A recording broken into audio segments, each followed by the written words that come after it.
बिहारी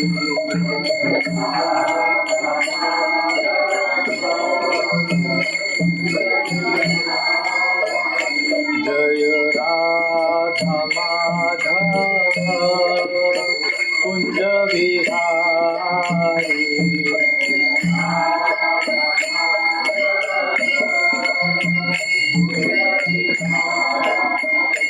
जय गोपी जन वल्लभ गिरिवरधारी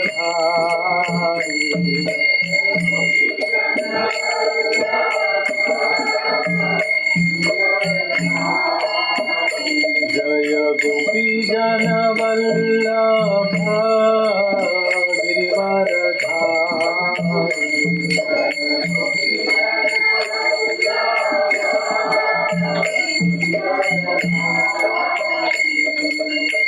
यशोदानंदन व्रज जनरंजन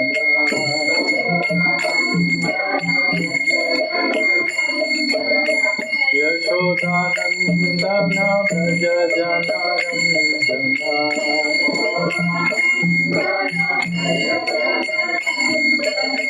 यमुना तीरावनचारी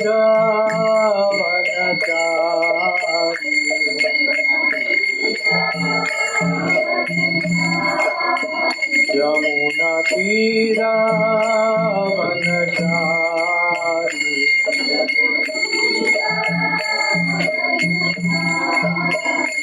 जय राधा माधव कुंज बिहारी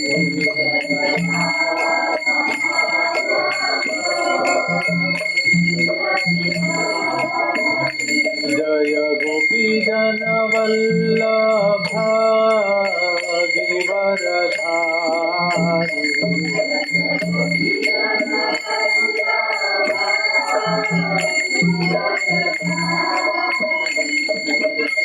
यशोदानंदन व्रज जनरंजन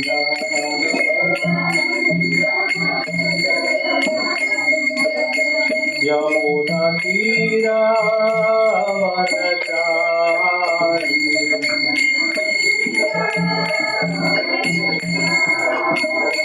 जय राधा माधव कुंज बिहारी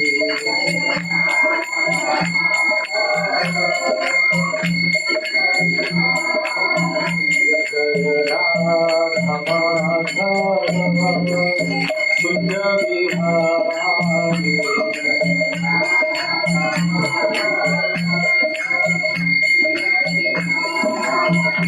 हरे कृष्ण कृष्ण कृष्ण हरे हरे हरे राम राम राम हरे हरे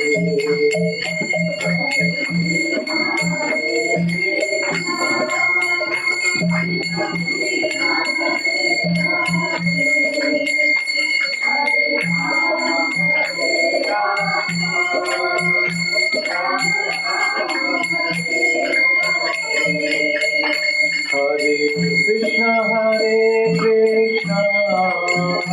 कृष्ण कृष्ण हरे हरे हरे राम राम राम हरे हरे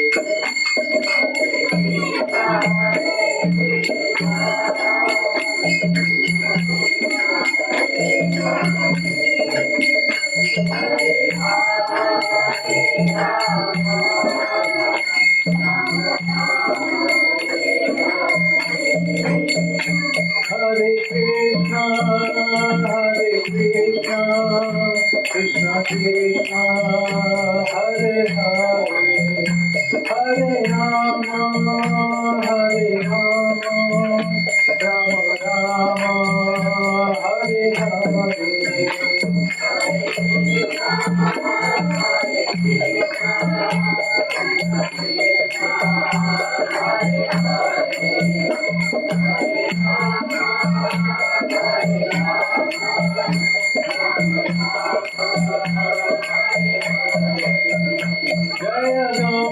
गौरांगिकाय गौरांगिकाय गौरांगिकाय जय गौरांगिकाय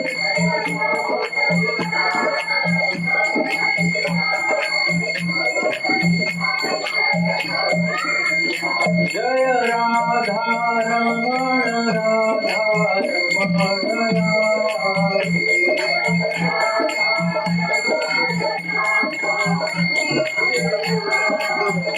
जय राधा गोविंद राधा गोविंद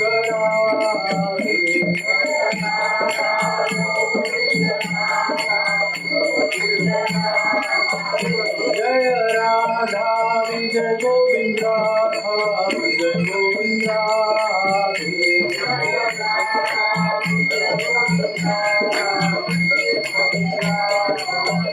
जय जय प्रभुपाद प्रभुपाद प्रभुपाद जय जय प्रभुपाद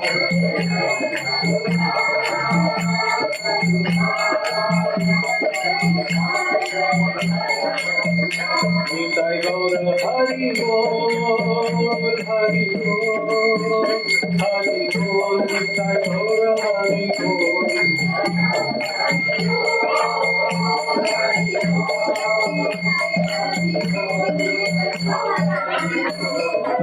प्रेमानंदे हरि हरि बोल हरि नाम संकीर्तन यज्ञ की श्रील प्रभुपाद की अनंत कोटि वैष्णव वृंद की ओम नमो भगवते वासुदेवाय ओम नमो भगवते वासुदेवाय ओम नमो भगवते वासुदेवाय ओम ज्ञानतिमिरान्धस्य ज्ञानाञ्जनशलाकया चक्षुरुन्मिलितं येन तस्मै श्रीगुरवे नमः। श्रीचैतन्यमनोभीष्टं स्थापितं येन भूतले स्वयं रूपः कदा मह्यं ददाति स्वपदान्तिकं।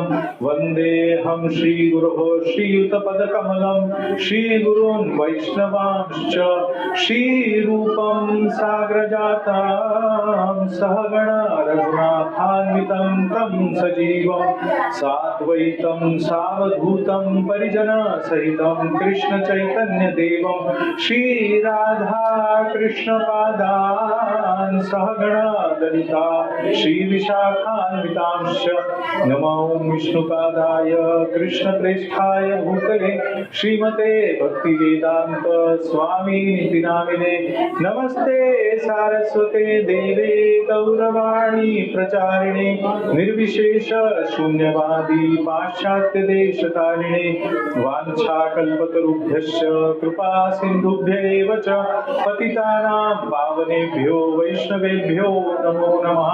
पंचतत्वात्मकं कृष्णं भक्तरूप स्वरूपकं भक्तावतारं भक्ताख्यं नमामि भक्तशक्तिकं। हे कृष्ण करुणा सिन्धु दीनबन्धो जगत्पते गोपेश गोपिकाकान्त राधाकान्त नमोस्तुते। तप्त कांचन गौरांगी राधे वृंदावनेश्वरी वृषभानुसुते देवी प्रणमामि हरिप्रिये। जय श्री कृष्ण चैतन्य प्रभु नित्यानंद श्री अद्वैत गदाधर शिवासादि गौर भक्त वृंद। हरे कृष्णा कृष्णा कृष्णा हरे हरे हरे राम राम राम हरे हरे। हरे कृष्णा कृष्णा कृष्णा हरे हरे हरे राम राम राम हरे हरे। हरे कृष्णा कृष्णा कृष्णा हरे हरे हरे राम राम राम हरे हरे। हरे कृष्णा। तो आज के इस बहुत ही पावन तिथि पर आषाढ़ी एकादशी, जो एकादशियों में एक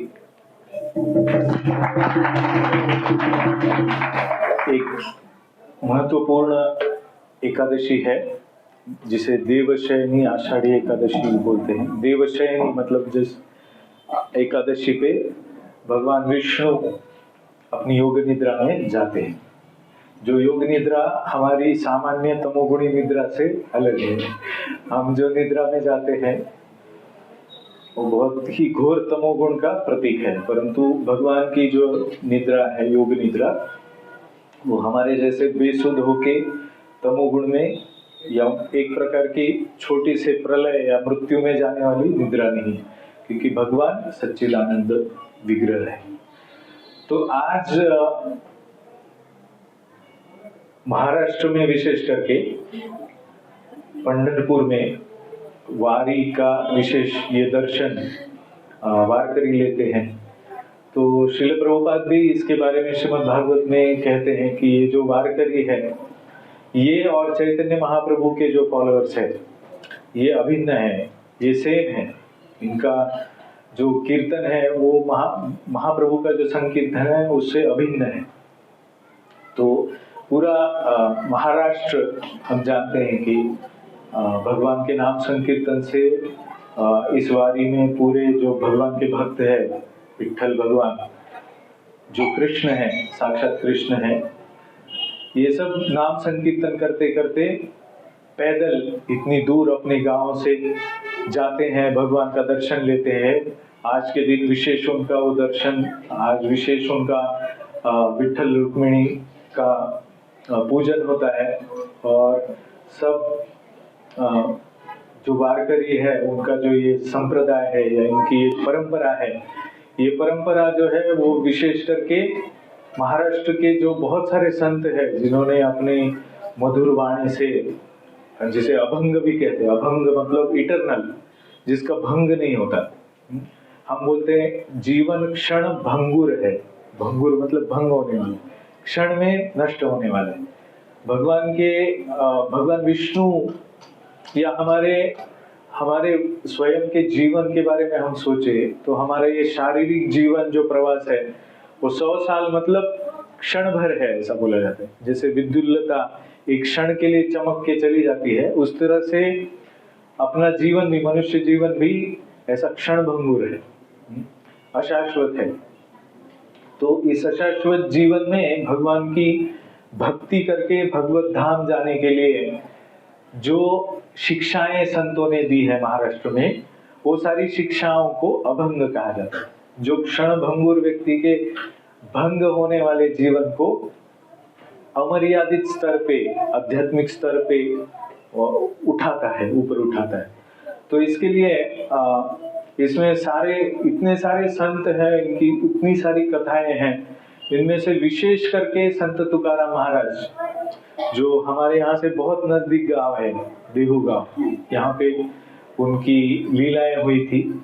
और जो वारकरी संप्रदाय में भी वहाँ के भक्त जो है वो मानते हैं कि ये ज्ञान देवे रचिला पाया तुका झाला से कळस, मतलब पाया मतलब फाउंडेशन जो है वो संत ज्ञानेश्वर महाराज ने दिया, और उसके बाद उसका शिखर जो है इस आध्यात्मिकता का वो संत तुकाराम महाराज ने स्थापित किया। जो तुका झाला से कलश, कलश मतलब सर्वोच्च शिखर है, कलश जो मंदिर के ऊपर होता है, वो है संत तुकाराम महाराज और उनकी मधुर अभंग वाणी। तो ये अभंग वाणी जो है वो महाराष्ट्र में विशेष करके और कर्नाटक में भी बहुत ही सुप्रसिद्ध है। साधकों का जीवन इन अभंगों ने पोषित किया है। ये साक्षात भगवान की भगवत गीता की वाणी से, साक्षात चैतन्य महाप्रभु के जो भी शिक्षा है उनसे अगर हम देखें तो ये वाणी मेल खाती है। आज मैं जिस ग्रंथ का आधार लेके कथा करने वाला हूँ, संत तुकाराम महाराज के ऊपर ये ग्रंथ लिखा है हमारे वृंदावन प्रभु ने। वृंदावन प्रभु शायद यहाँ पे भी मोशी में भी कथा करने के लिए आए थे, तो आज उनकी कथा हमारे मंदिर में है। तो उनसे मैं आज सुबह बात कर रहा था, तो बोल रहे थे कि मैंने बोला कि ये ग्रंथ बहुत विशेष है, इसमें आध्यात्मिकता का और संत तुकाराम महाराज का परिपूर्ण प्रेम आपने इसमें पूरा उतार दिया है। ये ग्रंथ जो भी पढ़ेगा, ये लीलाएं जो भी सुनेगा ना, इतना पवित्र आध्यात्मिक संबंध अपने भगवान का कैसे होता है एक भक्त के लिए, इसकी उत्कटता का रसपूर्ण प्रदर्शन उस लीला में है। ये कोई सामान्य व्यक्ति नहीं है, एक बहुत ही विशेष उच्च कोटि के महात्मा परम भक्त है भगवान की, भगवान कृष्ण की। तो इनकी लीलाओं के बारे में जो आपने लिखा है, मैं बोल रहा था उनको, वो बहुत ही सुमधुर है, बहुत ही सुंदर लिखा है आपने। और मैं इस ग्रंथ को पढ़ रहा था तो मैंने बोला कि इस ग्रंथ में आपने क्या दिया है प्रभु जी, आप भी नहीं जानते हैं शायद। इतना सुंदर लिखा है, इतनी सुंदर लीलाएं हैं। बहुत बार हम सिद्धांतों को पढ़ते हैं, भगवत गीता भागवत में बहुत सारी लीलाएं भी है, सिद्धांत भी है। भगवत गीता तो पूरा सिद्धांत है, और सिद्धांत भगवत गीता का समझते समझते व्यक्ति बहुत ही क्या बोलते हैं उसके, गंभीर हो सकता है, बहुत ही गंभीर बन जाता है। आध्यात्मिकता के बारे में गंभीरता उसे समझ में आती है इन सिद्धांतों को जब पढ़ता है। परंतु हमेशा ही भक्तों को ऐसा लगता है कि कहीं हम किसी रस से, सामान्य लोग बहुत सारे रसों में रहते हैं, हाँ, फिल्मी गाने सुनते हैं, आनंद लेते हैं, कहीं पिकनिक मनाते हैं, आनंद लेते हैं, बहुत तरह तरह के व्यंजन अलग अलग होटल में जाके, अलग अलग चाइनीज और क्या इटालियन और क्या क्या रहता है, पंजाबी, साउथ इंडियन, इतने सारे वैरायटी, पूरे जगत की वैरायटी तो अभी आजकल हमें मिल रही है। तो ये सब बहुत बार भक्तों के ऊपर खाने पीने में, कहीं विहार करने में, कहीं किसी जगह पे जाने में बहुत सारे रिस्ट्रिक्शन होते हैं। तो बहुत बार लोग बोलते हैं कि भगवान के भक्त ना उदासीन के जैसा जीवन जीते हैं, उनके जीवन में कोई ऐसा आनंद ही नहीं है, घास फूस खाते हैं और कुछ खाने में मजा नहीं है, जीवन एकदम बोरिंग जैसा है। और कुछ तो भगवत गीता का सिद्धांत सर पे लेके पूरा बहुत हेवी जीवन जीते हैं। तो इसलिए कभी कभी भक्त भी विचलित हो जाते हैं, भक्तों को भी लगेगा I am missing out on living my life happily, मतलब मैं, मेरा जीवन इतना आनंद से, पूरा जगत, इतनी पार्टी वगैरह होती है, इतना लोग खाते पीते हैं, हम लोग कुछ भी नहीं करते हैं, हम लोग एकदम उदासीन के जैसा भगवत गीता लेके बैठते हैं, ऐसा लगता है।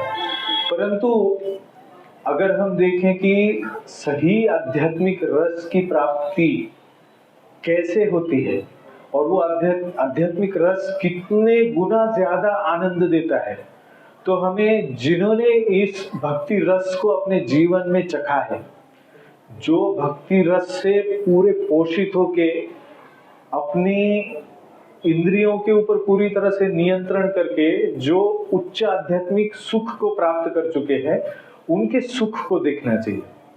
हम हमेशा सिद्धांतों को देखते हैं, समझते हैं, परंतु हम सुख के लिए सब कुछ करते हैं, प्रेम के लिए हम सब कुछ करते हैं। हम देखेंगे कि ये सब इतनी सारी वैरायटी ऑफ मटेरियल एंजॉयमेंट करके भी भौतिक जीवन में, जिसके पास बहुत सारी साधन सामग्री है, जिसके पास बहुत सारे व्यक्ति, फैमिली या पूरा लिनिएज, पूरा बोलते हैं ना, ईश्वरोहम अहम भोगी सिद्धोहम बलवान सुखी आढ्यो अभिजनवान अस्मि कोन्योस्ति सदृशो मया। भगवत गीता में बोलते हैं भगवान कि जो आसुरी प्रवृत्ति के लोग होते हैं वो क्या सोचते हैं, मेरे पास बहुत सारा धन है, मेरे पास बहुत सारी साधन सामग्री है, मेरे पास बहुत सारे मेरे सगे संबंधी है, और इन सब में मैं एक धनाढ्य व्यक्ति बहुत सारा आनंद उठाऊंगा, बहुत तरीके के आनंद में उठाऊंगा, इस तरह से वो सोचता है, बहुत सारे प्लान करता है। परंतु हम वास्तव में उनके अंतःकरण में देखेंगे तो एक बहुत बड़ी शुष्कता है, बहुत दुख है, बहुत अतृप्ति है। और ये हम देख पा रहे हैं अपने आजू बाजू में, बहुत उच्च स्तर पे भौतिक प्रगति करने वाले लोग भी कभी कभी सुसाइड कर लेते हैं, कभी कभी फ्रस्ट्रेट हो जाते हैं, कभी कोई अपनी पत्नी को जला देता है, कभी अपने पति को जला देते हैं, और बहुत दुखी है। उनको लगता है मेरे पास सब कुछ है पर मेरे पे प्रेम करने वाला कोई नहीं, मेरे साथ सब स्वार्थ से जुड़े हुए। ये सब वास्तविक रूप में जीवन का जो दर्शन करता है उसे ये सब पता चलता है। परंतु जो वास्तविक आध्यात्मिकता के स्तर पे अपने जीवन में भले ही शुरुआत में वैराग्य का साधना करके, जैसे भगवान बोलते हैं ना भगवत गीता में, तस्मात् त्वम इंद्रियाण्यादौ नियम्य भरतर्षभ। हे भरत ऋषभ अर्जुन, पहले तुम्हें आध्यात्मिक सिद्धि प्राप्त करने के लिए पहले क्या करना चाहिए? तस्मात् त्वम इंद्रियाण्यादौ नियम्य भरतर्षभ, तुम अपने इंद्रियों को नियमित करो। इसके लिए नियम होते हैं। तो जब इंद्रियाण्यादौ मतलब पहले इंद्रियों को नियमित करना है, जो सबसे कठिन लगता है, क्योंकि इंद्रियों को तो मजा चाहिए, आनंद चाहिए। परंतु जब हम ऐसे भक्त का जीवन चरित्र देखते हैं जिसका आनंद बहुत उच्च कोटि का आध्यात्मिक आनंद है, तो फिर हम उनके साथ उस आध्यात्मिक स्तर के आनंद को अनुभव कर सकते हैं, और तब हम सही रूप में अपने हृदय से आनंद का, शाश्वत जीवन का अनुभव कर सकते हैं, जिसका भगवत गीता या भागवत में भी कहा गया है कि जो सर्वोच्च मार्ग है, सर्वोच्च धर्म है, हम यतोर भक्ति रधोक्षजी अहैतुकी अप्रतिहता ययात्मा सुप्रसिद्धति। आत्मा को प्रसन्न करने वाला जो है वो सिर्फ विशुद्ध भक्ति का मार्ग है। तो आत्मा जो हमारी है वो तब तक प्रसन्न नहीं होगी पूरी तरह से जब तक हम अहेतुकी अप्रतिहता ऐसी भक्ति नहीं करते।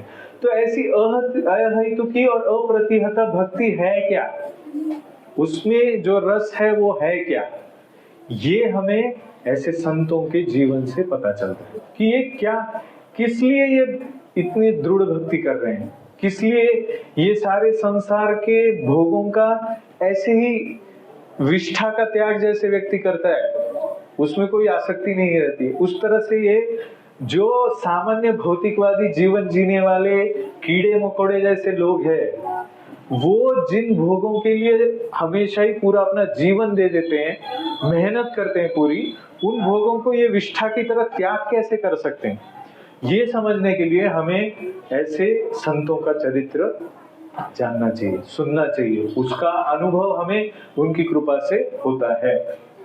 तो इसमें प्रभु जी ने बहुत सुंदर पुस्तक में बहुत सारी लीलाएं संत तुकाराम महाराज की दी है। आप में से कितने लोगों को संत तुकाराम महाराज ये नाम पता है? सबको पता है, कोई ऐसा नहीं है कि संत तुकाराम महाराज ही पता नहीं है। तो जगत गुरु श्री संत तुकाराम जी महाराज जो है, इनका जो प्राकट्य है, ये प्राकट्य क्यों उन्होंने किया, इसके बारे में वो स्वयं अपने अभंगों में लिखते हैं। बोलते हैं, धर्माचे पालन करणे पाखंड खंडन, हेची आमा करणे काम, बीज वाड़वावे नाम। तो बोलते हैं जो भी पाखंड है वो सब पूरा मिटाने के लिए मैं आया हूँ। जब तुकाराम महाराज थे इस पृथ्वी पे, तो उनकी लीला जब कर रहे थे तो बहुत सारे पाखंड मार्ग उपस्थित थे, आज भी जैसे है। तो कलयुग जो है, कलयुग में ही ये अवतार हुआ है संत तुकाराम महाराज का। तो कलयुग में सारे पाखंड धर्म बहुत सारे होते, धर्म प्रोज्जित कैटवोत्र परमो निर्मत्सराणाम सता।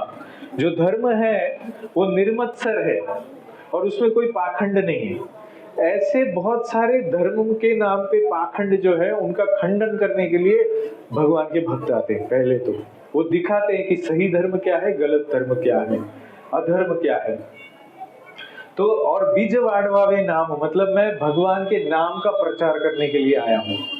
तो चैतन्य महाप्रभु जो है भगवान के साक्षात अवतार, जिनसे हरिनाम संकीर्तन का युग धर्म प्रचार हुआ, युग धर्म प्रवर्तक प्रचारक भगवान चैतन्य महाप्रभु। तो यही नाम जो है संत तुकाराम महाराज भी प्रचार कर रहे हैं। तो ये जो है युग धर्म के प्रचारक है जगत गुरु। तो वो एक जगह पे ये कहते हैं एक अभंग में, आम्ही वैकुंठवासी आलो याच कारणासी, बोली ले जे ऋषि साच भावे वर्ताया। मतलब हम क्यों आए हैं यहाँ पे? आम्ही वैकुंठवासी, हम कहाँ से आए हैं? वो बोल रहे हैं मैं वैकुंठ से आया हूँ। दो प्रकार के जीव होते हैं, हमने देखा है भगवत गीता में। कौन कौन से होते हैं? नित्य बद्ध जीव और नित्य मुक्त जीव। इस जगत में जब आते हैं संत महात्मा, तो एक सामान्य बद्ध जीव की तरह नहीं होते।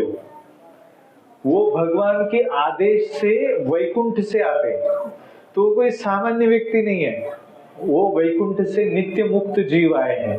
तो वो बोलते हैं आम्ही वैकुंठवासी आलो याच कारणासाठी। क्यों आए हम? बोलिले जे ऋषि साच भावे बताया। जो ऋषि मुनियों ने बताया है, वेद व्यास ने बताया, नारद मुनि ने बताया, असित देवल व्यास आदि बहुत सारे, वशिष्ठ, विश्वामित्र, इतने सारे ऋषि मुनि है, सप्तऋषि है। इन सब ने जो ग्रंथों में लिखा है, वैदिक ग्रंथों में, ऋषियों ने क्या लिखा है? वैदिक ग्रंथ लिखे। तो वो वैदिक ग्रंथ का मार्ग स्थापित करने के लिए मैं आया हूं वैकुंठ से। उच्छिष्टाचा भाग झाडू संतांचे मार्ग, आडराणी भरले जग, उच्छिष्टांचा भाग शेष उरला तो सेवू। झाड़ू संतांचे मार्ग मतलब हम संतों के लिए, संतों ने जो मार्ग बनाया है उसको क्लीन करने के लिए आए हैं। जो मार्ग बताया भगवत धाम जाने का, वो मार्ग में जो भी अड़चने हैं वो दूर करने के लिए हम आए। हम वो सिखाने के लिए आए, वो हम झाड़ू लगाने के लिए आए उस मार्ग के ऊपर, जिससे कि साफ हो जाए। और कौन जाए उसके ऊपर? हम जाए, हम उसके ऊपर से भगवत धाम चले जाए, तो उसके लिए आए। साच भावे वर्ताया मतलब जो उसमें भाव है भक्ति का, वो वर्ताया मतलब वो स्वयं भी आचरण करके दिखाने के लिए। भगवान भगवत गीता में बोलते हैं, क्या बोलते हैं कि एवं प्रवर्तितम नानुवर्तयति हयः। जो ये मार्ग बताया गया है, जिसके ऊपर वो जो नहीं चलता है, वो अघायु इंद्रियारामो मोघम पार्थ सजीवति। जो संतों के, साधुओं के, शास्त्र के मार्ग में मार्ग बताया गया है, जिसपे वो कोई चलता नहीं है कोई, तो वो मोघम पार्थ से ऐसे ही जीवन जी रहा है, कुछ फायदा नहीं है उस जीवन का। तो वो मार्ग प्रकाशित करने के लिए, स्वयं उसका आचरण करके दिखाने के लिए वो आया है। अर्थे लोपली पुराणे नाश केला शब्द ज्ञाने, विषय लोभी मने साधने बुढ़विली। इसका अर्थ क्या है कि लोग जो है पुराणों का, वेदों का कुछ भी अर्थ बता रहे हैं। अर्थे लोपली मतलब उसका मूल अर्थ जो है वो लुप्त हो रहा है। वो मूल अर्थ स्थापित करने के लिए हम आए। जैसे श्रील प्रभुपाद भी कहते थे कि मैं भगवत गीता लेके आया हूँ पाश्चात्य जगत में। मेरे पहले यहाँ पे 600 से भी ज्यादा भगवत गीता के अलग अलग कमेंट्रीज दी गई है, परंतु इन कमेंट्रीज में से सही मायने में जो भगवत गीता का परिपूर्ण अर्थ समझ के जो क्रिया करनी है, वो क्रिया कितने लोग कर रहे हैं? क्या है भगवत गीता का अंतिम उद्देश्य, अंतिम श्लोक, अंतिम आदेश भगवत गीता का क्या है भगवान से? सर्वधर्मान् परित्यज्य माम एकम शरणं व्रज, अहम त्वाम सर्व पापेभ्यो मोक्षयिष्यामि मा शुच। मुझे शरण आओ, मैं तुम्हारे सारे पापों को ठिकाने लगा दूंगा, चिंता मत करो, मेरी शरण लो। ये भगवत गीता की सीख है। इसमें से प्रभुपाद पूछते थे कि इसमें जितने लोगों ने लिखी है भगवत गीता के ऊपर कमेंट्री और जितने लोगों ने पढ़ी है, कितने लोग इस कंक्लूजन पे पहुंचे हैं? बहुत कम, बहुत कम। तो इसीलिए आज हम देखते हैं कि चाहे आप चीन जाओ, रशिया जाओ, यूरोप जाओ, अमेरिका जाओ, हर जगह पे इस्कॉन के जहां सेंटर्स है, वहां पे लोग भगवान कृष्ण को जान रहे हैं, भगवान कृष्ण की भक्ति कर रहे हैं। और बहुत सारे विदेशी, परदेशी भक्त भी जगत गुरु संत तुकाराम महाराज को जानते हैं, उनके अभंगों से प्रेरणा लेते हैं। वो अभंग, पाश्चात्य बहुत सारे भक्त अभंग गाते हैं। तो ये जो है भक्ति, जो सार है, वो जैसे श्रील प्रभुपाद ने स्थापित किया कि वो सारा धर्म प्रोज्जित कैटवोत्र परमो निर्मत्सराणाम। प्रोज्जित कैटवोत्र, कैटव मतलब छल वाला जो धर्म है, वो सारा उखाड़ के फेंक दिया। वैसे ही तुकाराम महाराज बोल रहे अर्थे लोपली पुराणे, ये भागवत पुराण का अलग ही अर्थ बता रहे, भगवत गीता का अलग ही, वो सारा लोप हो चुका है। भागवतम में भी कहा है कि जैसे जैसे कलयुग आगे जाएगा, वैसे वैसे लोग मंद सुमंद मतयो मंद भाग्य उपद्रुतः। मंद बनेंगे बुद्धि से। सुमंद मतयो मतलब वो मिसडायरेक्ट हो जाएंगे, सही धर्म जो है उससे कहीं और चले जाएंगे, किसी भी अलग ही चीज को धर्म बताने लगेंगे। तो इस तरह से इन सबको ठीक करने के लिए ये संतों का अवतार होता है, जैसे प्रभुपाद भी है, जैसे चैतन्य महाप्रभु है, संत तुकाराम महाराज। तो नाश केला शब्द ज्ञान है। शब्द ज्ञान क्या है? शब्द ज्ञान भगवान के शब्द, जिसको हम क्या बोलते हैं? शब्द प्रमाण। कौन कौन से प्रमाण होते हैं? प्रत्यक्ष प्रमाण, अनुमान प्रमाण, शब्द प्रमाण। प्रत्यक्ष प्रमाण क्या होता है? प्रत्यक्ष जो दिख रहा है। अनुमान क्या होता है? जो दिख रहा है उसके ऊपर अपना दिमाग चला के कुछ अनुमान लगाना। और शब्द प्रमाण क्या होता है? जो भगवान ने बताया वो। तो हम अगर ऐसा सोचे कि पर्पस ऑफ लाइफ क्या है, क्यों जीवन क्यों जीना है, मनुष्य जीवन क्यों जीना है, कौन बता पाएगा? कौन बता पाएगा? उस बच्चे को पूछे मनुष्य जीवन क्यों है और धीरे धीरे धीरे धीरे बड़ा हो जाएगा। कॉलेज के बच्चों को पूछो मनुष्य जीवन क्यों होता है या कोई इन्फोसिस, विप्रो, ये सब आईटी कंपनी क्या क्या है, उसमें जाके पूछो मनुष्य जीवन का अर्थ क्या है क्या? हाँ, हर एक आदमी अपने स्पेक्यूलेशन से बताएगा, मुझे जो लगता है वो बताएगा, मन घड़त से। यह शास्त्र विधि उत्सृज्य वर्तते कामकारत न से सिद्धिम अवाप्नोति न सुखम न पराम गतिम। शास्त्र कहते हैं जो अपने मन गढ़त ढंग से जीवन का अर्थ समझने की कोशिश करता है, उसको कुछ भी अर्थ निकालता है और अपने हिसाब से जीता है, यह शास्त्र विधि उत्सृज्य, जो शास्त्र में लिखा है छोड़ के, वर्तते काम करता, अपने मन माने ढंग से काम करता है, न सिद्धि में अवाप्नोति, वो कभी सिद्धि परफेक्शन प्राप्त नहीं कर सकता है। तो कौन बताएगा परफेक्शन? जो परफेक्ट है वो बताएगा। परफेक्ट कौन है? भगवान है। तो भगवान जो बोलते हैं उसे शब्द प्रमाण कहते हैं।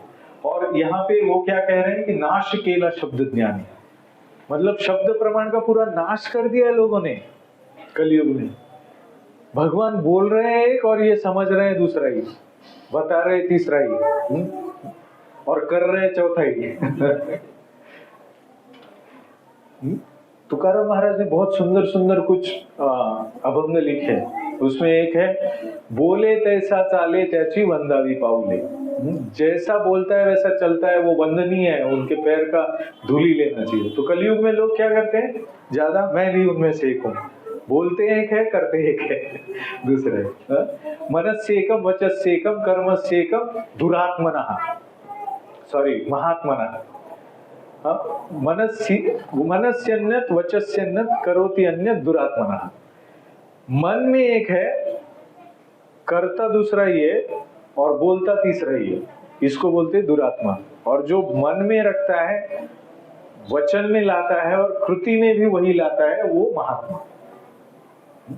तो नाश केला शब्द ज्ञान है, मतलब ये शब्द ज्ञान का पूरा ऐसा दुष्ट लोगों ने पूरा नाश कर दिया है, तो उसे प्रस्थापित करने के लिए मैं आया। तो भगवत गीता, भागवत जैसे संस्कृत में ये ग्रंथ है, वैदिक शास्त्र संस्कृत में। तो ये अभंग जो है तुकाराम महाराज ने किस में लिखे? मराठी में, उस वक्त के जो लोगों को समझ में आए। तो उनके अभंग अगर आप आज देखो तो जो भगवत गीता और भागवत का ज्ञाता पुरुष है वो उस अभंग का श्लोक बता सकता है शास्त्र में, और सारे अभंगों को श्लोक से उद्धृत किया जा सकता है। सारे अभंग पूरा वैदिक शास्त्र है। और वही वृंदावन प्रभु बोल रहे थे आज सुबह कि मैं ये ग्रंथ लिखने वाला हूं कि अभंग कैसे शास्त्र है, पूरा शास्त्र, ये संबंध में लिखने वाला हूँ। बहुत सुंदर पुस्तक लिखने वाले हूँ, आने वाले हैं, तो आप सब पढ़िए ये भी पुस्तक। तो इस तरह से संत तुकाराम महाराज ने बोला है कि मैं क्यों आया हूँ, और वो बोलते हैं कि मैं कौन, इसके बारे में और बोलते हैं, आमी हरीचे सवंगड़े जुने ठाईचे वेड़े बागड़े। हम भगवान हरि के दोस्त है, मित्र है, और सवंगड़ी बोलते मराठी में, सवंगड़ी मतलब गड़ी, खेलने वाला एक साथ। तो भगवान के साथ खेलने वाले गोप बालक है संत तुकाराम महाराज कह रहे। हाथी धरुनी कड़े पाठी सवे वागवी लोग, हम भगवान को अपने कंधे में लेके घूमते हैं, वो है संत तुकाराम महाराज। मनोनी भिन्न भेद नाही देवा आमा एक देही, हम में और भगवान में कोई भेद नहीं है, हम एक ही है, भगवान के हम मित्र हैं, हम एक ही जगह पे रहते हैं, हम एक साथ खेलते हैं, ऐसे हम हैं। नाही झालो काही एकाएक वेगळे, निद्रा करिता होतो पायी, सवेची लंका घेतली तई। श्रीहरि ने जब लंका जलाई, लंका जीती, तब हम वानर रूप में उनके साथ थे। संत तुकाराम महाराज बोल रहे, हम नित्य पार्षद है भगवान, वानर रूप में भी हम आए थे। और वानर गोवळ गाई सवे चरिती फिरत असो, आम्ही भगवान के साथ गोचरण किया है हमने। हम भगवान की गवड़ी मित्र है, गवड़ी मतलब गोचरण करने वाले गोप हम हैं। तो इस तरह से आम्हा नामाचे चिंतन रामकृष्ण नारायण, तुका म्हणे क्षण खाता जेविता न विसंभो। हम लोगों के लिए जीवन क्या है, हम लोगों के लिए खाते पीते उठते बैठते क्या है, रामकृष्ण नारायण हरि, हम हमेशा ही भगवत नाम में रहते हैं। तो ये भगवान के विशेष भक्त संत तुकाराम महाराज ने अपना परिचय दिया है कि वो कौन है। मागे बहुत जन्मी हेच करीतो आलो आम्ही, भगवत भवतापश्रमी दुःखे मिळवू, पीडले निवभूत्या, गरजू हरीचे पवाडे मिळवू, वैष्णव बागडे, पाझर रोकडे काढू पाषाणामध्ये। हम क्यों आए हैं यहाँ पे, जो सारे दुखी जन हैं उनको दुख से बाहर निकालने के लिए, उनके जो हृदय है पाषाण हृदय है, जिनमें भक्ति का कोई भाव नहीं है, उस पाषाण हृदय को हम पिघलने वाले हैं, हम पिघलाने के लिए आए। भगवान की भक्ति से, प्रेम से हम उसको पिघला देंगे, ऐसे संत तुकाराम महाराज। तो ये शक्ति है तुकाराम महाराज के अभंगों की। जो संसार ताप से कष्टी दुखी हुए जीव, हम है ना, हम सब है दुखी, तो हमारे लिए दुख क्यों है कि हमारे हृदय में प्रेम ही नहीं है, वास्तविक स्वार्थ है। तो स्वार्थ से जो हमारा हृदय ऐसे पाषाण के जैसा बना है ना, उसको पिघलाने के लिए वो आए। तो वो वृंदावनी वेणु कवणाचा माय वाजे, वेणु नादे गोवर्धनु गाजे। तो वेणु के नाद से गोवर्धन पूरा नाचता है।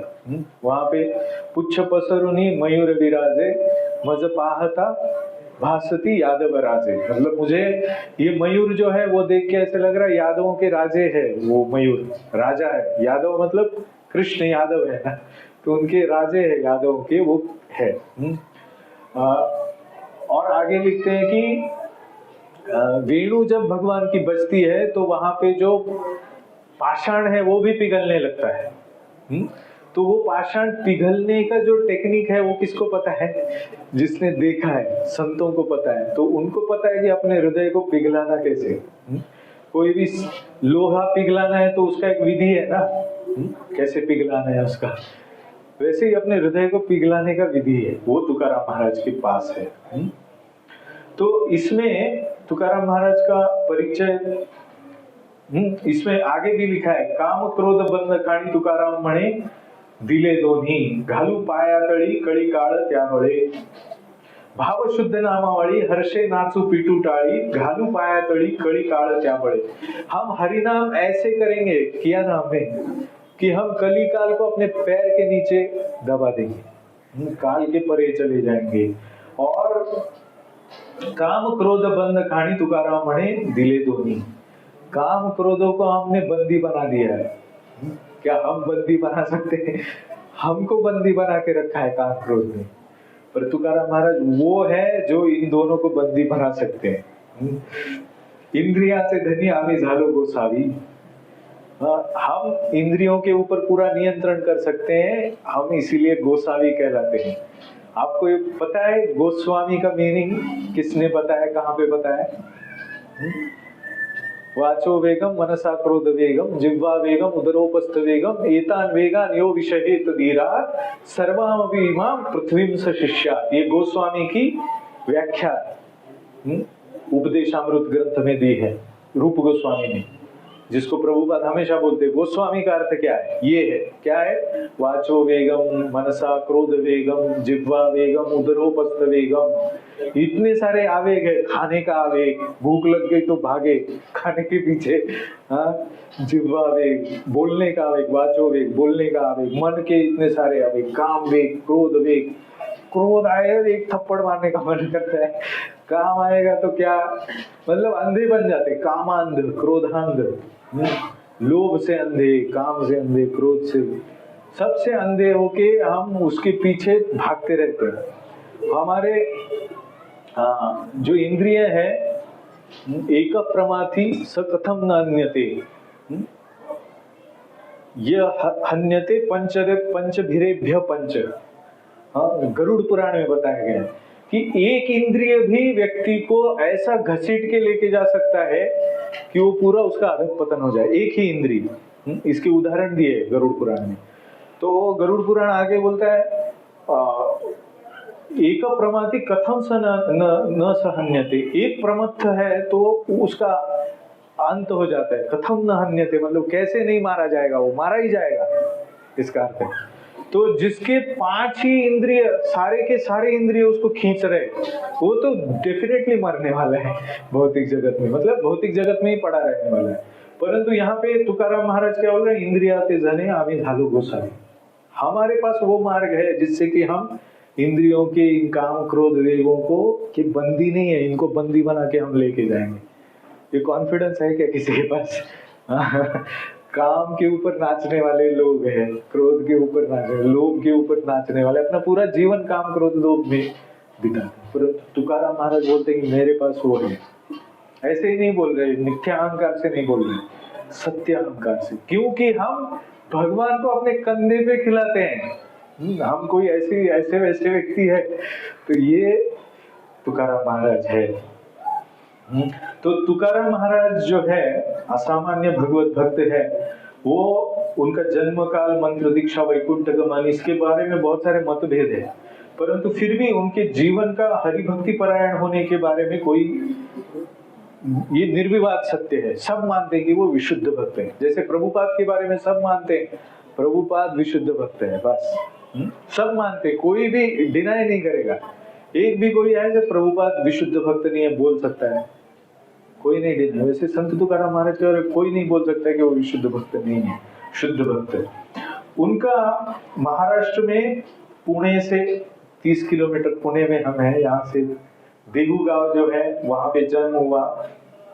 उनका उपनाम मोरे था, जाति से कुणबी शूद्र थे, किराना माल जिन्नस का, धान्य का उनका दुकान था, उससे खरीदी बिक्री करके जीवन निर्वाह करते थे। उनके जो 8वें पूर्वज है, 8 पूर्वज, वो विश्वंभर बुआ करके एक बहुत प्रसिद्ध भगवत भक्त हुए। तो वो हमेशा ही पंढरपुर को आते जाते थे सेवा स्वीकारने के लिए। पंढरपुर से विठ्ठल रुक्मिणी, उनकी सेवा स्वीकारने के लिए विश्वंभर बुआ की पंढरपुर से वो हमेशा ही आते जाते थे, इसलिए उनके लिए वो देहू गांव में प्रकट हुए उनकी भक्ति की वजह से। विश्वंभर बुआ जो है पंढरपुर हमेशा ही जाते थे, तो हर कितना उनका कुछ तो यहाँ पे कार्यकाल दिया है जिसमें वो हमेशा ही आते जाते थे उतने दिनों में। तो वो जब पंढरपुर जाते थे तो वहां पे जो भगवान का नाम संकीर्तन है, भगवान का दर्शन है, इंद्रायणी नदी जो दर्शन से ही पवित्र करती है, उस इंद्रायणी नदी में स्नान है। और वो अपना जीवन पूरी तरह से वैदिक सनातन संस्कृति के नियमों के अनुसार जीते थे, कभी भी असत्य भाषण नहीं करते थे। अपना बिजनेस जो है वो बिजनेस में उन्होंने किसी को भी ऐसा लूटा नहीं, झूठ बोल के पैसा कमाया वगैरह ऐसा नहीं। बहुत ही सज्जन, संतों का समागम करना, संतों से श्रवण करना, संतों के लिए सेवा करना, संतों की सेवा करना, भगवान का दर्शन करना, भगवान का संकीर्तन करते रहना। हर रोज शाम को भगवान का संकीर्तन उनके घर में हुआ करता था और नित्य वो भगवान के दर्शन के लिए देहू से पंढरपुर जाते थे। 8वें मतलब 8वें पूर्वज। हर एक पीढ़ी का हम देखें तो अभी संत तुकाराम महाराज जो है वो लगभग कितना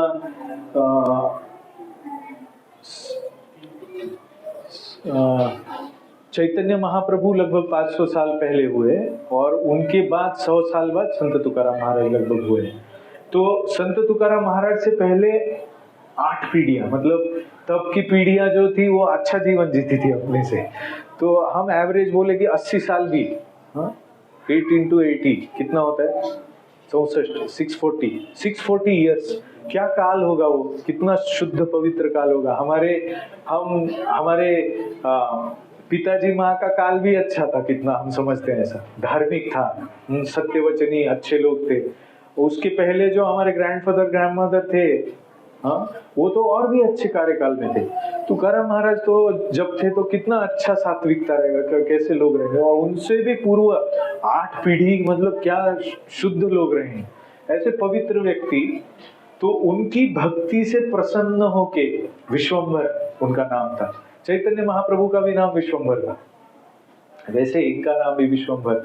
तो ये विश्वंभर की भक्ति इतनी उत्कट थी, जब वो पंढरपुर में भगवान के दर्शन करने जाते थे तो पूरा आस लगा के जाते थे, मुझे मिलना है, भगवान से मिलना है, भगवान से मिलना है। आंखों से अश्रुधारा बहती थी और भगवान को जब देखते थे इतने प्रेम से उनको मिलते थे, इतने प्रेम से अश्रुधारा से उनको आलिंगन करते थे कि भगवान भी उनकी भक्ति से पिघल जाते थे। तो उनकी हमेशा ही आना जाना वो थक गए। कुछ सालों बाद भगवान विट्ठल ने स्वयं कहा कि मैं आपके गांव में आपकी भक्ति स्वीकार करने के लिए आऊंगा। तो तब वहां स्वयंभू भगवान विट्ठल और रुक्मिणी माता के विग्रह देहू में प्रकट हुए। उनको सपने में दिखा ऐसा। तो सपने में वो जब ऐसा देख रहे थे तो उनको दृष्टांत हुआ कि इस जगह पे मैं हूँ। तो वो जगह देहू में जहाँ पे वो स्थापित किए उससे नजदीक ही, वहां पे उन्होंने ये सपना भक्तों को बताया। जो निंदा करने वाले निंदक बोले ऐसा थोड़ी होता है, ऐसा सपने में आया तो ये रात दिन विट्ठल विट्ठल विट्ठल करते रहते, इनके सपने में भी उल्टा सीधा आता रहता है और ये कुछ काम के नहीं है, झूठ मूठ का कुछ भी भावुकता करते हैं। परंतु बहुत सारे लोग भी बोले कि क्यों हाथ कंगन को आरसी क्या बोलते हैं ना हिंदी में प्रभु जी, हातच्या काकणाला आरसा कशाला मराठी में। तो उस तरह से चलो देखते हैं जाके। तो वहां जाके देखा तो फिर एक आकाशवाणी हुई। आकाशवाणी से ये कहा गया कि ये जो भगवान के विग्रह है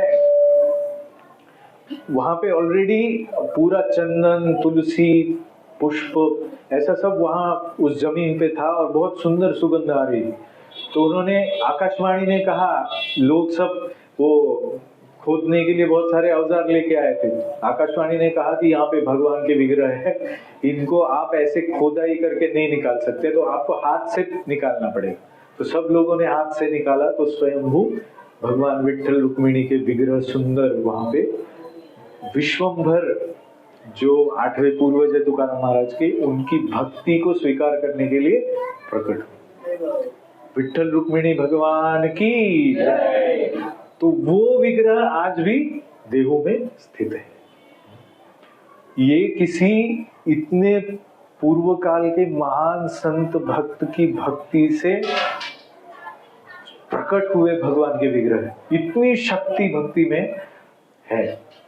तब भगवान की सेवा नित्य करते करते एक दिन वृद्धापकाल में भगवान कृष्ण के साथ संवाद करते हुए जो विश्वंभर है उन्होंने वरदान मांगा कि मेरे पूरे आने वाले पीढ़ियों में सब शुद्ध भक्त होने चाहिए। तो इस तरह से उनके जो आगे पीढ़ियां आई है उसमें सारे शुद्ध भक्त हैं। विश्वंभर और अमाई, इनसे हरि और मुकुंद ये 2 पुत्र हुए। दोनों भी लड़ाई में मारे गए तब।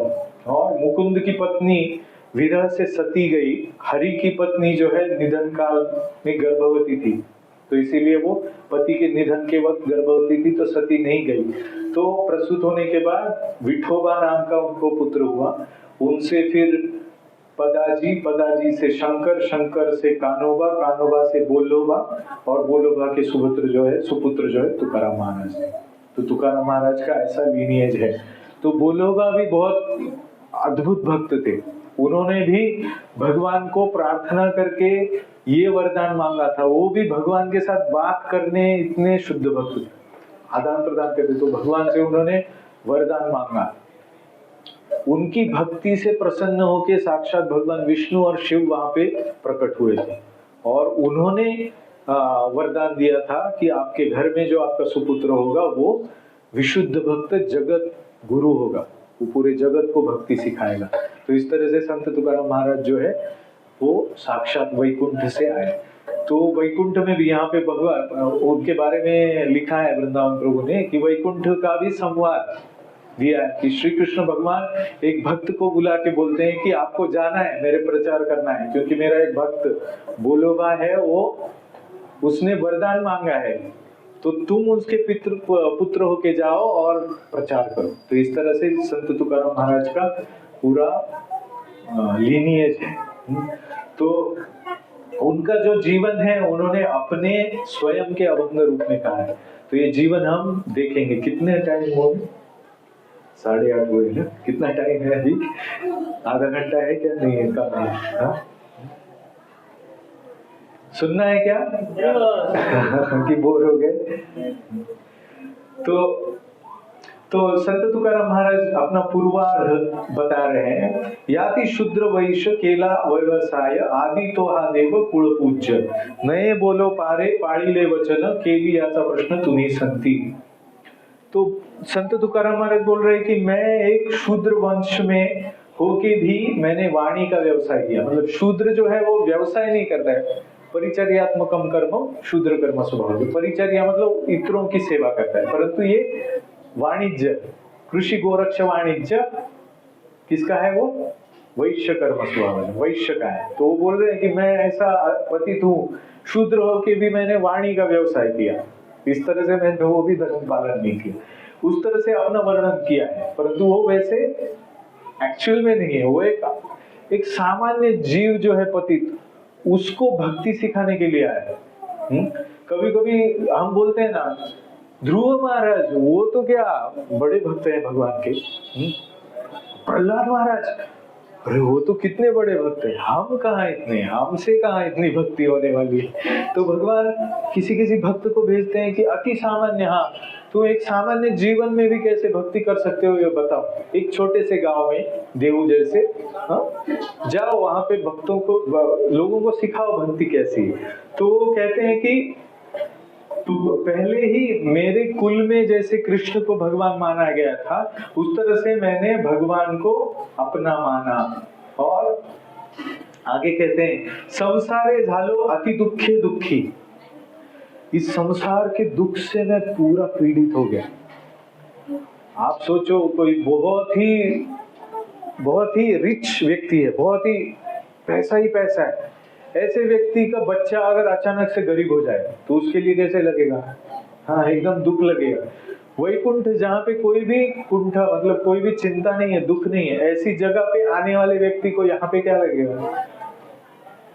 यार क्या लोग है, क्या जगह है, अरे देखो इस जगत का वर्णन किया गया अंधकार है, तमोगुण का अंधकार। और इस जगत में कोई फॉर्चून है तो वो सिर्फ सत्संग है, क्योंकि वो सत्संग हमें इस अंधकार में तमोगुणी जग से, जन्म मृत्यु से बाहर उठा के एक शाश्वत जगह पे लेके जाता है। यहाँ पे जो जैसे किसी को बहुत सारे पंच पकवान खाने की आदत है और उसको बोलो ये सड़ा हुआ गला हुआ खाना खाओ, उसको कैसे लगेगा? अरे ये क्या? तो इस तरह से वो बोल रहे हैं कि यहाँ पे आने के बाद मुझे कुछ अच्छा नहीं लगा। बोल रहे संसारे झालो अति दुखी दुखी माए बापा सेख क्रमी लिया। मैंने अपने माँ पिताजी को भी खो दिया, उनकी भी मृत्यु हो गई। दुष्काले आटिले द्रव्य नेला मान, उनके वक्त बहुत बड़ा एक अकाल पड़ा था, दुष्काल बोलते हैं मराठी में, जिसमें उनके घर में खाने के लिए कुछ नहीं, और उनकी पत्नी खाना न मिलने की वजह से मृत्यु हो गया। बहुत दुख हुआ उनको, बहुत। आप सोचो अपने घर में किसी को खाना नहीं मिला, इसके लिए मृत्यु होना कितना पीड़ादायी है, बहुत पीड़ा। तो स्त्री एक ही अन्न करिता मेली, अन्न अन्न करते हुए मेरी पत्नी गुजर गई, मेरे माँ पिताजी गए, मेरी पत्नी गई।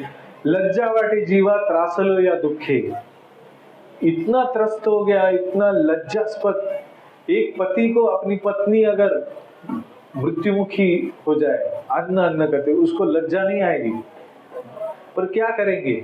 प्रकृति का नियम, ऐसे नियम है। व्यवसाय देख तुटा येता, देवाचे देऊळ होते जे भंगले। व्यवसाय देख तुटा येता मतलब मेरा व्यवसाय भी डूब गया पूरी तरह से। बहुत सुंदर कथा है, उनको कैसे करते थे व्यवसाय। एक बार मिर्ची का व्यवसाय करने के लिए वो मिर्ची 3 गोना मिर्ची लेके कोंकण में गए। वहां जाने के बाद वो इतने उदार हृदय थे कि बैठे बैठे सबको बुला रहे, लेके जाओ जितना चाहिए, पैसा देना है दो, नहीं तो नहीं देना है मत दो। इतना उदार हृदय थे और लोग आके लूट के लेके गए सब कुछ। तो फिर उसके बाद इतना घर में हालत खराब है और इनका हृदय पूरा हरिनाम में मस्त है और उनको कोई चिंता नहीं है। तो इसमें गांव में पूरा फैल गया कि एक ऐसा व्यापारी आया है जो मिर्ची दे रहा है, वो रोकता भी नहीं टोकता भी नहीं, कितना चाहिए लेके जाओ, पैसा दो ना दो, जितना हो सकता है दो, बाद में बाकी का दो, ऐसा बोल रहा है। तो सारा गांव आ गया। उसमें से एक गुंड प्रवृत्ति का व्यक्ति भी आया, उसने पूरा एक गोनी उठा लिया और बोला हाँ मेरे पास अभी पैसा नहीं है, मैं बाद में दूंगा। तो कह रहा हमारा बोले दे दो, बाद में दे दो, जाओ। तो इतने सज्जन थे, पूरा लुट गया। थोड़ा बहुत कुछ किसी ने ये दिया, राइस दिया पकाने के लिए, तो पका के खा के थोड़ा सा पैसा लेके निकल गए गांव की तरफ। तो जब उस रात को निकलने वाले थे तो भगवान को चिंता है इनकी, अरे ये व्यक्ति कैसे जीवन गुजारेगा। ये आया क्यों है? क्योंकि घर से इसको उसकी दूसरी पत्नी है, उसने हकाल दिया है कि जाओ पैसा लेके आओ, कुछ करो, काम करो, घर में बहुत हालत खराब है, खाने के लिए कुछ नहीं है, लेके आओ। तो ये संत तुकाराम महाराज ये ऐसे भगवत भक्ति में पूरे लीन। तो वहां पे कृष्ण को चिंता है कि ये क्या कर रहे हैं। तो भगवान कृष्ण स्वयं गांव में गए एक रूप लेके। तुकोबाचा मी सेवक आहे, हा मैं तुकोबा का सेवक हूँ, तुकाराम शेठनी मला पाठवले, तुम्ही एवढं घेतले ना मिर्ची, द्या पैसे। वो भगवान कलेक्ट कर रहे पैसा पूरा, जाके एक एक घर में।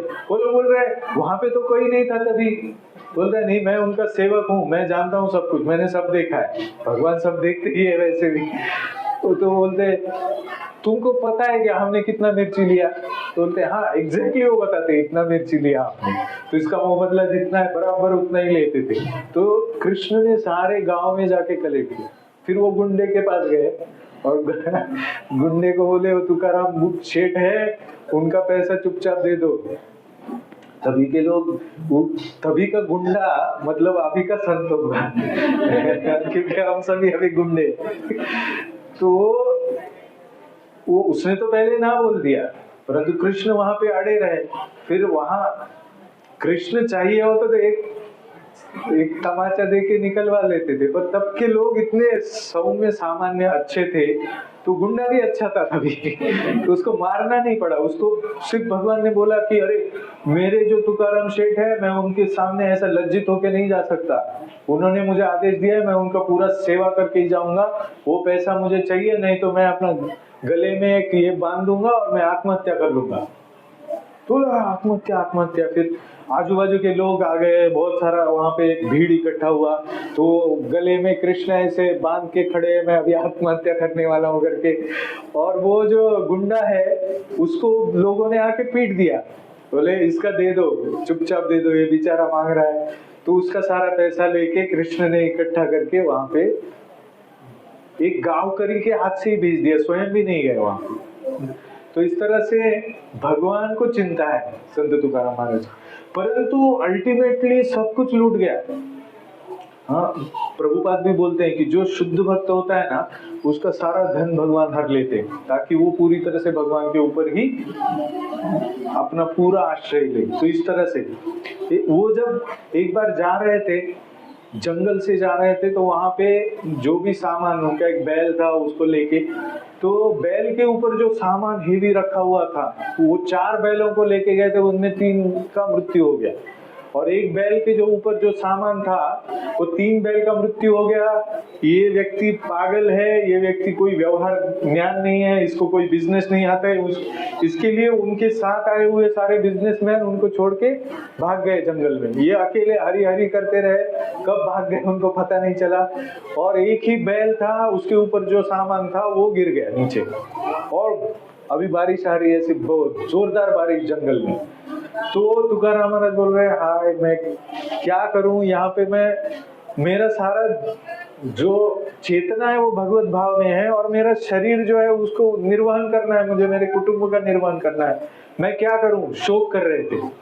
उतने में उस अंधेरे में साक्षात भगवान कृष्ण वहां पे आए, एक ऐसे ही व्यक्ति के रूप में। और फिर उन्होंने, संत तुकाराम महाराज ने देखा ये कोई व्यक्ति आया अंधेरे में, उनको कुछ दिखा नहीं, तो अंधेरे में बोल रहे हैं कि ये मेरी कौन मदद करेगा, अभी मैं कैसे अकेले उसको उठाऊंगा इतने बड़े बोरियों को।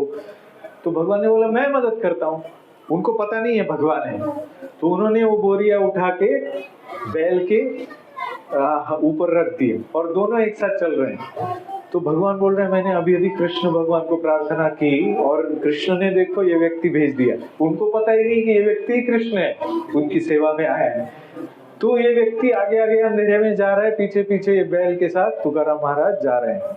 आगे जाके इंद्रायणी नदी का बड़ा पात्र है, तो जब बिजली चमकती है तो उसमें तुकाराम महाराज को दिखता है कि ये चतुर्भुज नारायण मेरे साथ चल रहे हैं सामने, उन्होंने उठा के रखा है।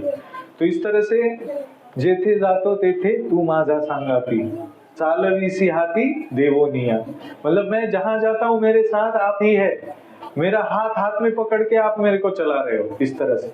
तो जैसे भगवान कृष्ण का जन्म हुआ और वसुदेव जी को यमुना ने पूरा आश्रय दिया, यमुना ने पूरा एक मार्ग दिया, उस तरह से इंद्रायणी में भी भगवान नारायण ने उनको मार्ग दिया। इस तरह से भगवान के साथ उनकी नित्य लीला, नित्य संवाद उनका चलता था। तो उन्होंने बहुत सारे अभंग लिखे, उनमें से एक अभंग अगर आपकी इच्छा हो तो हम एक अभंग गाएंगे और उसका अर्थ समझने की कोशिश करेंगे।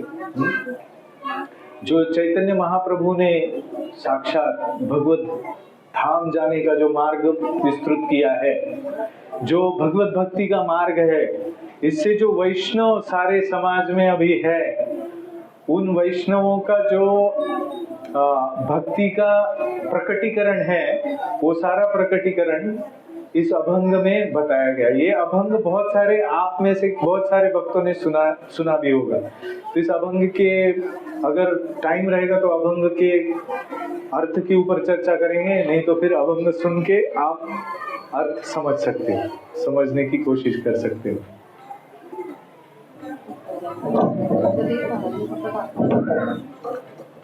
मोठा करना, अजून मोठा होईल का आवाज?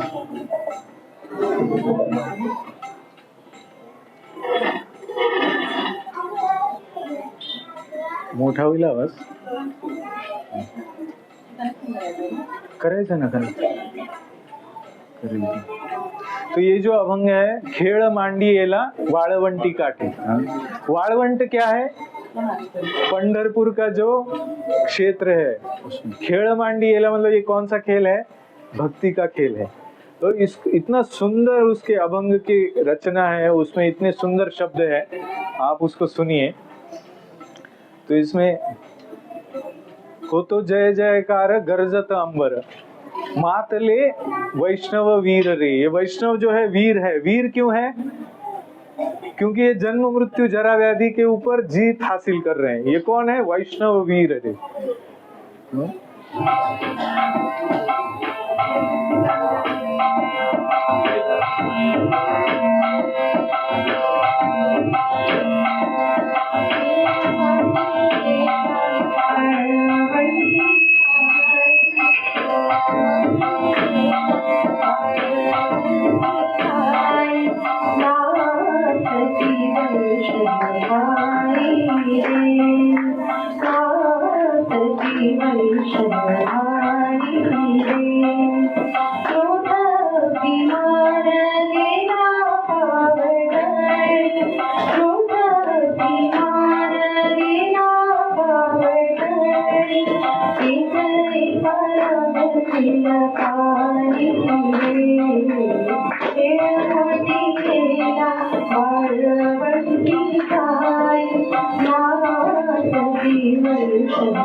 गोपी चंदनावती तुळशीच्या माळा, गोपी चंदनावती तुळशीच्या माळा, हार मिरविते गळा, गंगाधाई पुष्पवर्षावतार, गंगाधाई पुष्पवर्षाव, अनुपम्य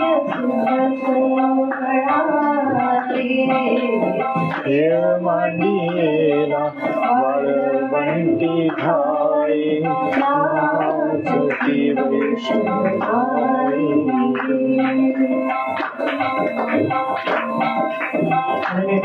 अभिमान विसरली यामाती, अभिमान विसरली यामाती, एकरी बाळूदांडली जाती, एकरी बाळूदांडली जाती.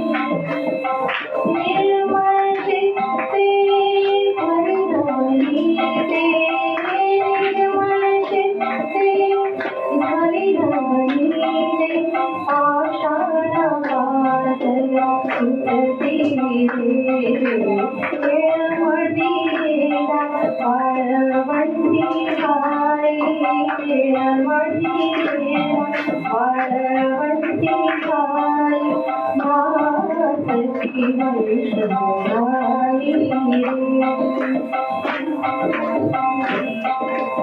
ओ तो जय जयकार नरद संबर, ओ तो जय जयकार नरद संबर, मातरी रे वैष्णवी रे, मातरी रे वैष्णवी रे. तुकांबडी सोपी केली पायवाट, तुकांबडी सोपी केली पायवाट, उतरावया भवसागर रे, येळवडीला वाळवंटी घाई, येळवडीला वाळवंटी घाई, नाचती वैष्णवी रे, नाचती वैष्णवी रे, नाचती वैष्णवी रे.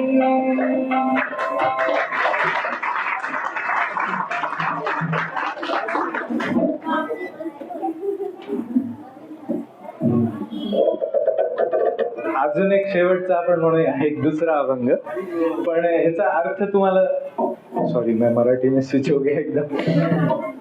इसका अर्थ आपने देखा क्या? ये वैष्णवों का जो धर्म है, इसका पूरा सार इसमें बताया. हमारे चैतन्य नित्यानंद जो है, इनके ऊपर भी एक बहुत सुंदर भजन है. गौरनीताईचं भजन जे आठवते तुला? तो उसमें गौरनीताई के भजन में भी इस मार्ग के बारे में ऐसे ही बताया कि ये मार्ग कितना सुंदर है. कौन सा प्रभु जी आपको याद? केवल आनंद कंद, केवल आनंद कंद, केवल आनंद कंद, परम करुणा बहुदुई जन निताय गौरचंद्र. तो परम करुणा निताई गौरचंद्र जो है, उनका जो मार्ग है दिया हुआ है, वो केवल आनंद कंद, पूरी तरह से आनंद का मार्ग है, हंसते हंसते. तो इसी तरह से ये जो भजन है, ये जो अभंग है, वो भी वही भाव है कि यहाँ पे संत तुकाराम महाराज बोल रहे हैं कि ये जो खेल है पूरा भक्ति का, नाचती वैष्णव भाई रे. सारे हम लोग क्या करते हैं? नाचते हैं, गाते हैं. क्रोध अभिमान केला पावटनी, मतलब क्रोध अभिमान पूरा नष्ट हो गया इस नृत्य से, कीर्तन से. एक एका लागतील पायी रे, एक एक दंडवत प्रणाम से ये सारा खत्म हो रहा है. गोपी चंदन उठी तुलसीचा माळा, क्या होता है? तुलसी की माला, गोपी चंदन, तुलसीचा माळा, हार मिरविती गळा, मैं पहन के बैठा हूँ, परंतु भगवान और वैष्णव पहनते टाल मृदंग घाई पुष्प वर्षाव। आज क्या किया हमने? पुष्प वर्षाव, टाल मृदंग पुष्प वर्षाव। अनुपम्य सुख सोड़ा है, ये सब सुख है, सिर्फ हमें इसमें सुख लेना है। हम जो सुख भौतिक प्रकृति में लेते हैं वही सुख हमें यहाँ पे दिया है। अनुपम्य मतलब ऐसा उपमा ही नहीं है इस सुख की जो है। वर्ण अभिमान विसरली आती, वर्ण अभिमान मतलब जो ऊंच नीच जाति पाति ये सब भूल के सब एक साथ है। यहाँ पे कोई पूछ रहा है कि कौन सी जाति है कौन क्या है, हाँ सब एक लोटांगणी जाति। एक लोटांगणी जाति मतलब हम लोग जब वैष्णवों को दंडवत प्रणाम करते हैं, मंदिर में जाते हैं, क्या करते हैं? पहला वांछा कल्पतरुभ्यश्च कृपा सिंधुभ्यैव च पतितानां पावनेभ्यो वैष्णवेभ्यो नमो नमः। हम देखते हैं क्या ये वैष्णव कौन सा जात का है, वो वैष्णव कौन सा जात का है। वो एक लोटांगणी जाति मतलब हम कोई भी किसी भी जाति भेद में नहीं जाते हैं। निर्मल चित्ते झाली नवनीते, हमारा चित्त पूरा निर्मल हो जाता है इससे, हरि नाम संकीर्तन की इस विधि से, वैष्णव विधि से। नवनीते मतलब क्या? नवनीत क्या है? लोणी मराठी में, मक्खन। मक्खन सबसे पिघलने वाला क्या होता है? मक्खन। संत तुकाराम महाराज और एक जगह पे भी बोलते हैं ना कि वही संत है जो मक्खन के जैसा जिसका हृदय है। तो वो पाषाण पाझर सुटती रे, ये नवनीत के जैसा, मक्खन के जैसा हृदय कैसे होता है? ये वैष्णव विधि से, वैष्णव संप्रदाय, वैष्णव नृत्य, वैष्णव कीर्तन, वैष्णव ये सारा फेस्टिवल, इससे हो तो जय जयकार गंजत अम्बर मातले है वैष्णव वीर रे। मातले मतलब उन्मत्त होना। हमने देखा है कैसे मंदिर में भी अपने निगड़ी के मंदिर में, आज आप यहाँ का कार्यक्रम करके उधर जा सकते हो, 11 बजे तक कीर्तन चलेगा, उन्मत्त होके, पूरा उन्मत्त होके, पागल होके नाचते हैं। तुका म्हणे सोपी केली पाय वाट, कितना इजी कर दिया है सब कुछ। उतरावया भवसागर रे, भवसागर कोई छोटा सागर है, यहाँ का भौतिक सागर में भी हम तैर नहीं सकते इतना बड़ा। भवसागर तो ब्रह्मांड, इतने सारे ब्रह्मांडों को भी पार करके, उसको पार करने की बहुत सिंपल विधि बताई गई। तो इस तरह से संत तुकाराम महाराज ने बहुत सुंदर अभंग लिखे, बहुत सुंदर भक्ति का वर्णन किया है, सारे तत्व सिद्धांत सब उसमें निहित है। उन्होंने अपना जीवन भी उस तरह से दिया है। और फिर वो सबके आंखों के सामने भगवत धाम पुष्पक विमान में, भगवान ने भेजे हुए वैकुंठ के विमान में चढ़ के चले गए। अभी कलयुग में तो पूरे अपने भारत में जितने संत है ना, महान महान संत, इतने सारे संप्रदायों के, सब ये मानते हैं कि एक ऐसा भक्त है जो कलयुग में उसके लिए भगवान का वैकुंठ से विमान आया, जिसको सामने सामने कलयुग में लोगों ने देखा।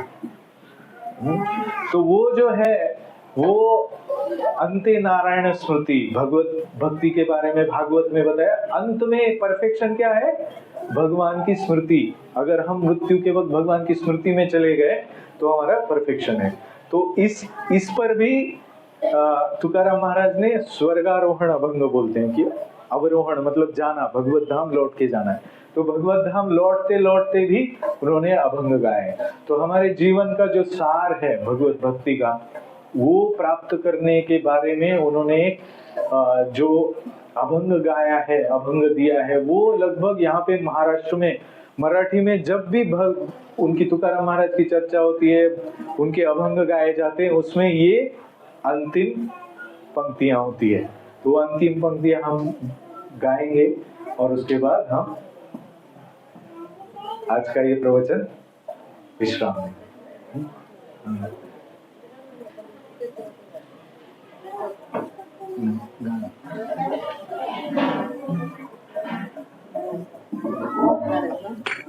हो मोठ्याने म्हणून मी म्हणेन मोठे।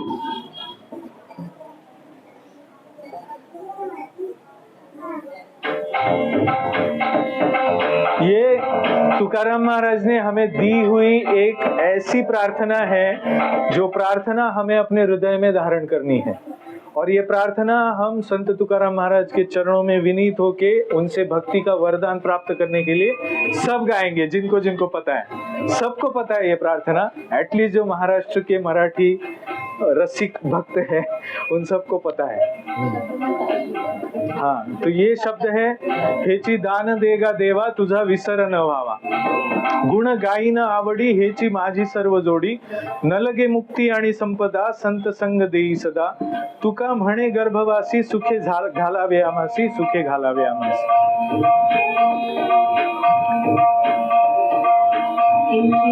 देवा देवा तुझा विसर न भावा, विसर न भावा तुझा विसर न भावा, गुण देगा देवा तुझा विसर न भावा, विसर न भावा तुझा विसर न भावा, गुण गायी न आवडी हेची माझी सर्व जोडी, माझी सर्व जोडी हेची माझी सर्व आवडी हेची माझी सर्व जोडी, माझी सर्व जोडी हेची माझी सर्व मुक्ती आणि संपदा संत संग देई सदा, संत संग देई सदा, म्हणे गर्भवासी सुख घालावे आभासी, घालावे आभासी सुख घालावे आभासी, सुखे घालावे आभासी, घालावे आभासी सुखे घालावे आभासी, घालावे आभासी